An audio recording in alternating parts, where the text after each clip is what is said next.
To develop Java application we need a Java SDK or JDK, a Java development kit. The JDK is a software that contains libraries, tools for building and running applications on the Java platform. The development kit includes a Java runtime environment. In this video we will install AdoptOpenJDK. It has a Windows installer, that is why we don't need to add Java home or window path manually. In our channel playlist we also have a video where we install Oracle OpenJDK, and in this case we will add Java home variables and Windows path manually. Note, we can use AdoptOpenJDK for our local development and for production use. Please subscribe to my channel and let's get started. In your favorite browser search for the AdoptOpenJDK, click the link. At the time I'm recording this video there are 3 versions on the site, 8 and 11 with a long-term support, and version 16 is the latest one. You can choose the version you like. I will choose the latest one. I will download JDK with a HotSpot VM. Click the latest release button. OK, downloading started. Done, let's click on the installer. Click next.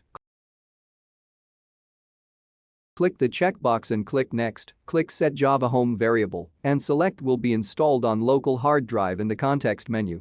In this case Java home variable will be updated automatically. Click on the JDK with hotspot in the tree. We need to choose a location for the installation or leave the default one. I prefer the default one. The location should have enough space for the installation. Click next. Click install. OK, done. Now we need to check that all variables are correct. The easiest way to do it is to check it via a command prompt window. Let's use keyboard commands. Press the Windows key and the R key at the same time, type CMD and click the Enter key or click the OK button. We need to print a Java version and echo a Java home variable. Let's print a Java version, Java, space, dash, version and press the Enter key. OK, verify that the version printed matches the installed one.